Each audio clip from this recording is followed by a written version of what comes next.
In this edition of Art Rocks, Louisiana's coastal marshes inspire a photographer and a painter to take on a mission. With her brushes and wild colors, she could make anything look any way she wants, but I have to wait till that perfect cloud comes over and the perfect sunset. Worlds collide in one artist's contemporary work. Allegorical realism is a way for me as a storyteller to promote the ideas that I believe in. We meet the man behind the music. We call the style of music we play folkabilly because it's storytelling and often humorous, self-deprecating. And visit a celebration of the 3D form. The Loveland Sculpture Invitational is the largest outdoor sculpture show in the United States. It's all ahead on this edition of Art Rocks.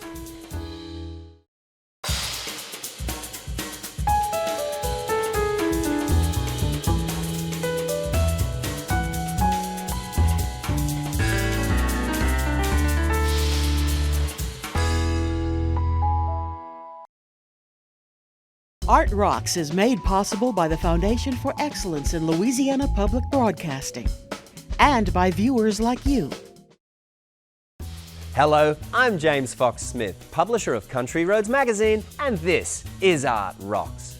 To begin our program, we'll take a look at a unique partnership between a photographer and a painter, expressing through their art the concern they feel for Louisiana's wetlands loss. Here's the story of a Marsh Mission. What really got me so passionate about the wetlands is I was going down Bayou de Lage and I saw off to my left miles and miles and miles of dead cypress trees. And I thought, you know, this is our state tree. How could this have happened? It was Hurricane Betsy that did it. It's the saltwater intrusion. Having painted in the wetlands for 14 years, I could see the changes and I could see all of the land that used to be there that was no longer there. And I started to talk to people about it and they just gave me blank stares as if, you know, why are you worried about this? And it made me really kind of angry that people were so complacent about it. Painter Rhea Gary joined with photographer C.C. Lockwood. Together they determined to bring public awareness on a national level to the problems of Louisiana's coastal wetlands. For a year, the two artists documented the vanishing wetlands of Louisiana, from the Pearl River in the east all the way to the Sabine River at the Texas border. My husband said to me when I started this project, how can you possibly paint 30 or 40 paintings of the wetlands and have them not all look alike?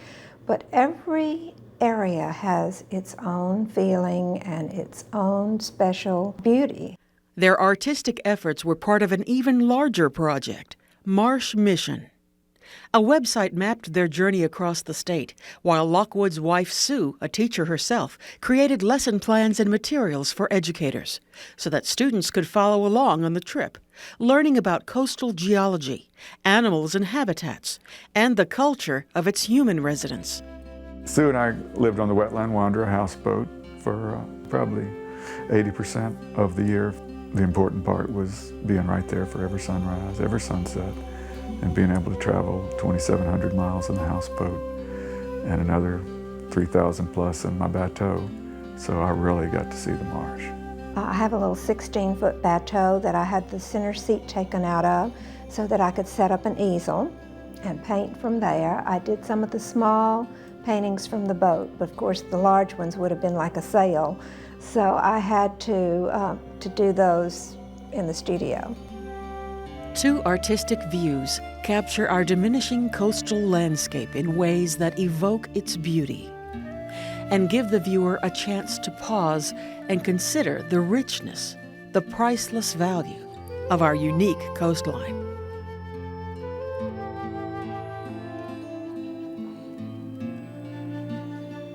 Above all, I'm a colorist.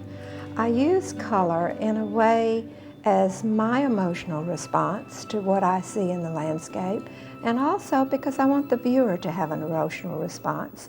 South Louisiana is a very different, very exotic place, and I feel that the paintings have to show that. On the wetlands paintings, I often underpaint in red, and I leave some of that red coming through because red represents the heat, and I want people to feel that heat of South Louisiana. With her brushes and wild colors, she could make anything look any way she wants, and that's just amazing talent. But I have to wait till that perfect cloud comes over and the perfect sunset and the clarity of the air. And I don't like to use filters or any way to enhance it. I like to find the day that's beautiful enough to take the picture of this particular spot. Before these landscapes all become waterscapes, Lockwood and Gary will bring their appreciation of Louisiana's wetlands to the attention of a new audience of art lovers.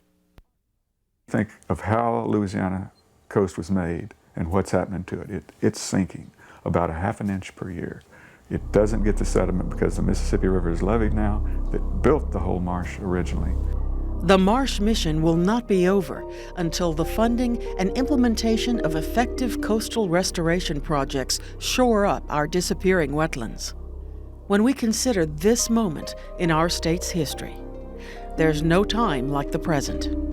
The LSU scientists, the Department of Natural Resources, and the associated federal agencies, they had a plan to spend $14 billion to restore the marsh over the next 20-25 years. But everybody that we ran into, a scientist or a local politician that came up to our houseboat, they'd say it might take a 9/11 to talk them into restoring this coast. And sure enough, it happened with Katrina and Rita.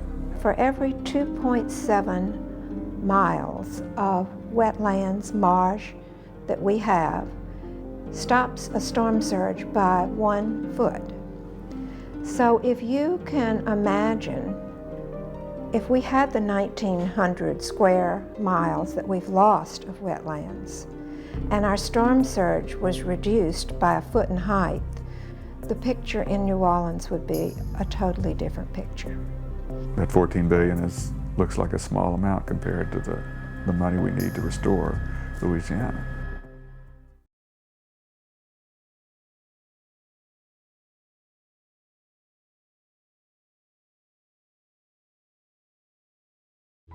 To see more, including a journal describing the travels of the wetland wanderer, visit marshmission.com. Now, let's take a look at some of Louisiana's arts and cultural events in the coming week.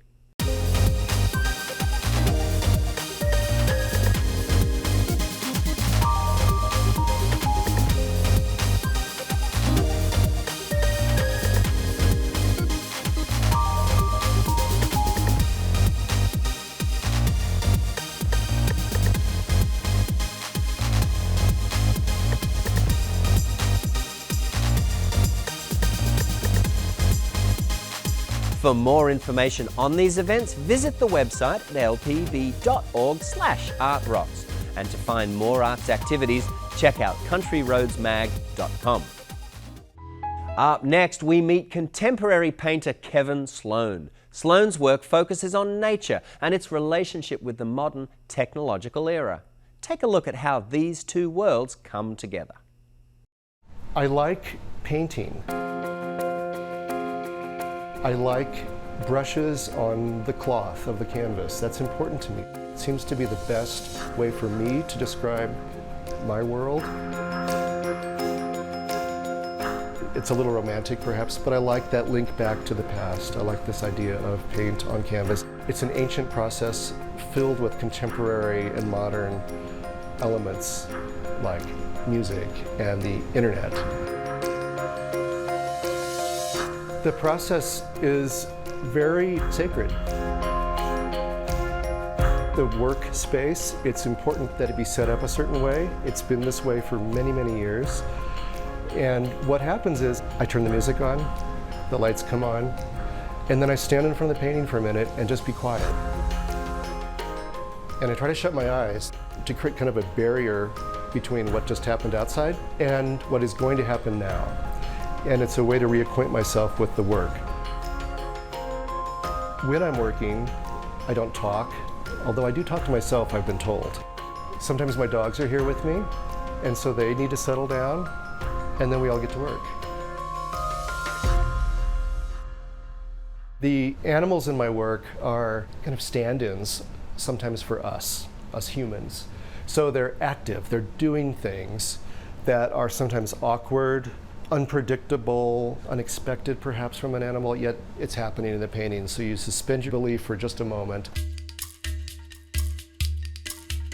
I want them to be moving, doing something in the paintings because they need to have a life of their own in the painting other than this static, statuesque quality.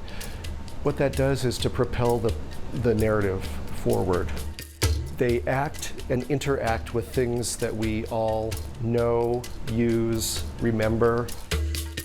I have dabbled, I'll just use that word, with the human figure in the past, and I got stuck. Too much baggage. Is it male? Is it female? Is it clothed, unclothed? What are they doing? What are they not doing? All those things are really important with figurative painting. With the animals, I can have much more liberty. They can do things, they cannot do things that they should be doing, they can be in places they shouldn't be, and all that can help propel my narrative forward. When we visited the studio, we saw the very beginnings of this piece. It's really beautiful to see the end result here. I'm curious to talk with you about process. Did you know where you would end up, or were there surprises along the way? How does it work for you? It's actually a little bit of both. I had a rough idea. I think the basic concept was there. The painting is called The Flood, and the idea was that there would be this bird above this flooded area, and it was enough just to have this sort of absurd house of cards. The irony that you'd be saved by a house of cards. An animal that is perfectly natural in the water. But it was this little junction here that caused me a lot of reworking, and that is the part of the process that I couldn't have seen coming. I thought I had a pretty clear idea when I started. Apparently not. And then a surprise. Yeah, and that's what keeps it interesting for me, because I don't want to just execute a plan. It's a dialogue between me and the painting, and it eventually will tell me what it needs, and I have to try to learn to honor that, and then it becomes a better piece of art.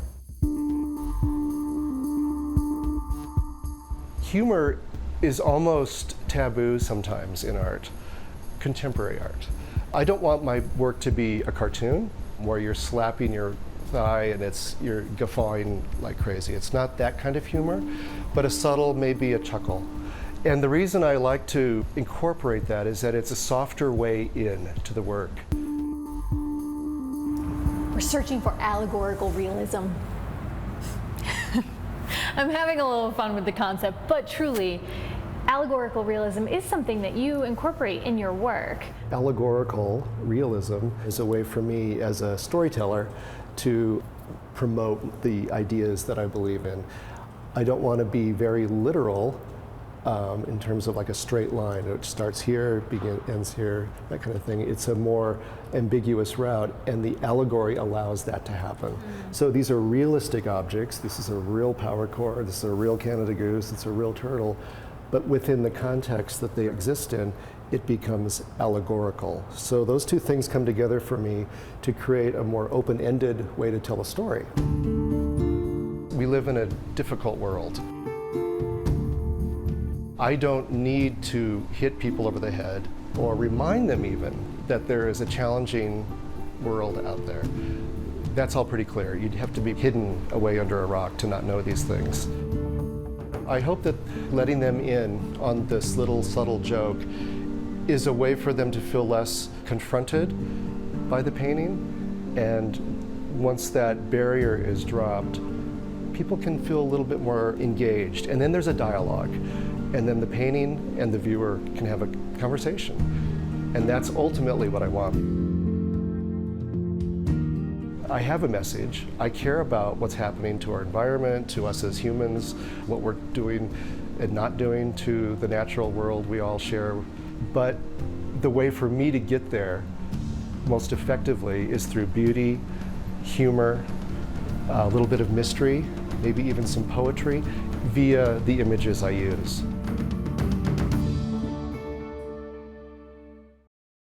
Sloan's work can be seen in public collections all across the country. For a list of where his work is displayed, go to kevinsloan.com.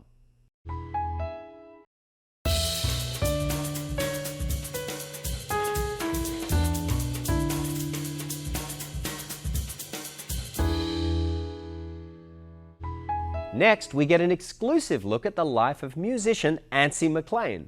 Combining folk sounds with a little bit of country and a little bit of rock and roll, Antsy McClain strives to tell his life stories and entertain his audiences with upbeat, positive music and lyrics. I developed this Antsy McClain character years ago to sort of create a happy-go-lucky, positive energy guy with a band. And so he has this band around him of guys from the neighborhood, from the trailer park, that are enjoying life. They play all these different instruments, and it's just this hodgepodge of musical genres. Hanging with my friends again. Yeah, yeah, yeah, yeah. Hanging with my friends again. Oh, aren't we hanging with our friends? We call the style of music we play folkabilly because it's storytelling and often humorous, self-deprecating stories about my foibles in life, and then we set it to music. No one knows when midlife's coming. For some it's 40, for some it's 9. If you think about it too long, it's mind-numbing. Where's a midway point to the end of the line? I am fortunate to play with some very good guys. They're excellent musicians, but they're also very decent people, and that makes a big difference.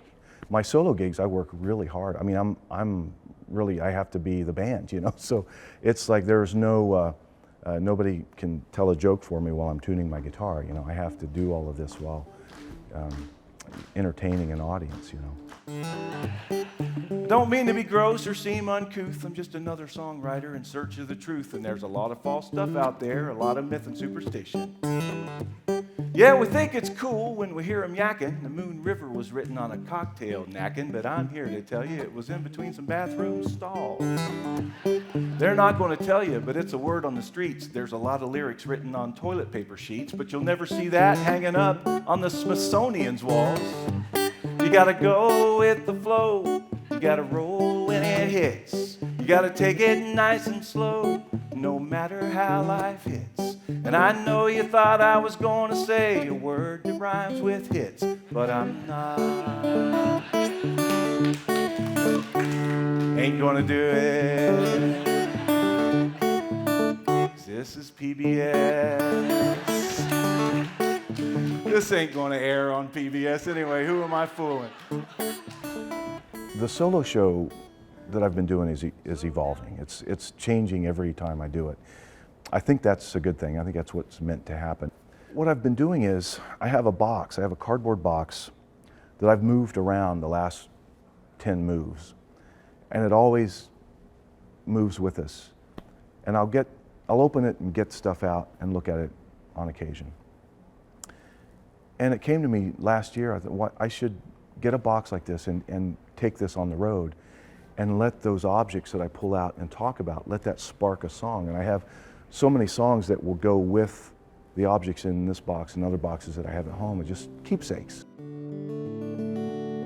I remember driving Dad's old Chevrolet,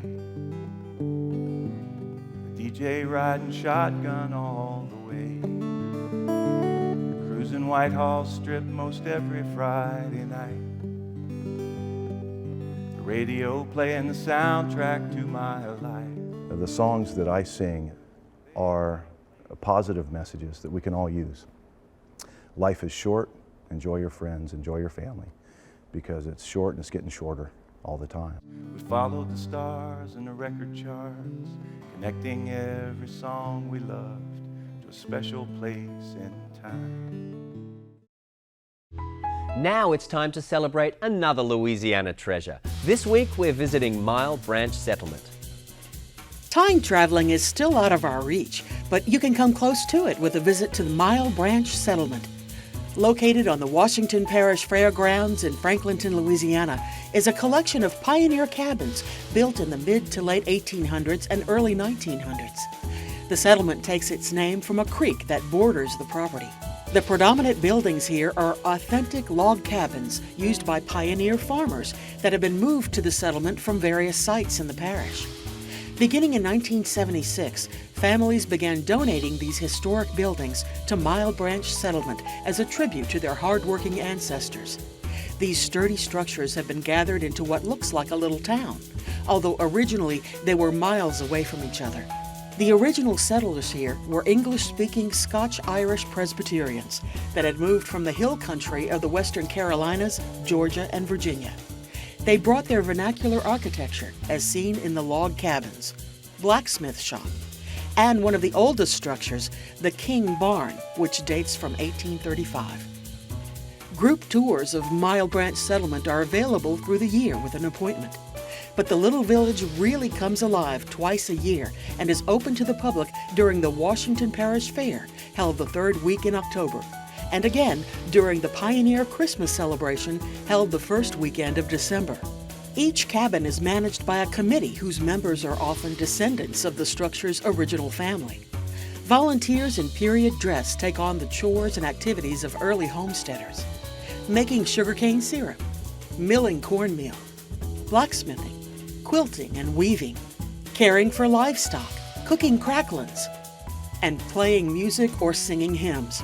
At the general store, you can purchase hoop cheese or canned preserves, or sample sassafras tea and gingerbread. These buildings are from a different time, and many of them had been abandoned and could have disintegrated and been completely forgotten. But Mile Branch Settlement has given them a new life and made them a Louisiana treasure. In our last segment, we take you to the Loveland Sculpture Invitational in northern Colorado, once hailed as the largest outdoor sculptural event in the country. We take you inside the event, which showcases some of the top national and international artists working in this three-dimensional art form. We are very proud to say that the Loveland Sculpture Invitational is the largest outdoor sculpture show in the United States. Loveland is known for sculpture, it's known for art and the artists that live here. We're very lucky to have the diversity in artists and mediums that we have here. I like big, heavy things for some reason. I don't know why, but if I can't use a forklift to move it, then I don't call it art. My pieces are absolutely one of a kind, and I couldn't make the same thing twice even if I tried, because they have a mind of their own. I have a 600-pound piece that turns in the wind, which could get a little dangerous, so it has to be put in the right spot without kids to be hanging on it, because that's the first thing I'd want to do as a kid. But yeah, most of my things that can move. And all of the different textures and colors and patterns have started to weave themselves together into a really coherent language, so that I'm able to speak a really coherent sense of beauty, of aesthetics, and of meaning. And a lot of my pieces really have a sense of presence to them. So it's just been a wonderful surprise, and I feel like I'm just getting started. We have over 200 artists that are originally from Iceland, that come from New York, that come from California, Texas. We have them from everywhere, and even artists right here in Loveland. Once in a while I'd take a perfectly good shovel because I needed something that size and ruin it. But most of it is found pieces or salvage pricing. Stainless steel, bronze, and copper are my absolute favorite because they're so shiny, they're so reflective, and it's exciting to see what happens because most of my metals are recycled. They're scratched and they're gnarly, and I get to transform them. All that old gets to come into new, and I get to breathe new life into it. It's shiny, and a girl can never have enough sparkle. I'm carving in cottonwood bark right now. And when I carve cottonwood bark, it's a soft enough wood that I can use just a pocket knife and an X-Acto knife with the number 11 blade. It's the only two tools I use when I carve cottonwood bark. It's fun to carve, it's easy, it's fast. He started actually adding fabric onto his wooden sculptures. He said, well, what if I do the sculpture and then paint it into a painting? It then becomes something completely unique. It's neither one nor the other. And he intends for it to disappear into the painting.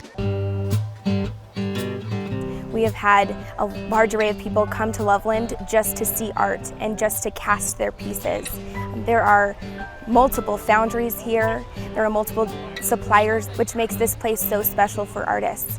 They can have all of their services and all of their processes right here in Loveland, and it has just produced a large community of people who really value art. 50% of the time I create it as I go. And oftentimes I'm wondering if I'm going to take it back and have to scrap it and start all over.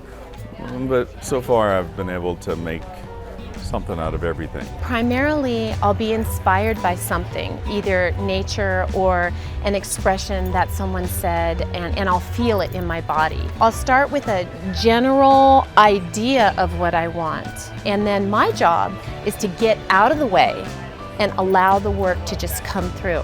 What end form product it has, it's magical and it's exciting because I don't know. We'll see it when it finishes. I'm continually surprised by what has been coming out of me. Honestly, 5 years ago when I started this, I was making big vases, big vessels. So they were functional work, you know, because I was an engineer for 15 years and that was kind of the safe zone. And I really didn't experience myself as an artist, truly, more as a craftsperson, you know. And then really in the last few years, the art has just been getting more and more expressed and more rich and vibrant. Every person who views a piece of art comes to the art with their own experiences in life, and a piece of art should evoke what the artist is intending, but there's also what they bring to it. I have a lot of friends that say, I wish that I could be artistic. And I tell you, you don't have to be artistic, you just have to start. I would invite anybody to see that they may have an artistic talent that's unknown. No matter who you are, you can find some art in yourself, and if you want to express that, then just jump. To learn more, go to Loveland Sculpture Invitational.org. And that's it for this edition of Art Rocks. Don't forget to visit the website at lpb.org/artrocks, where you'll find feature videos and information on upcoming arts events. Until next time, I'm James Fox Smith, and thanks for watching.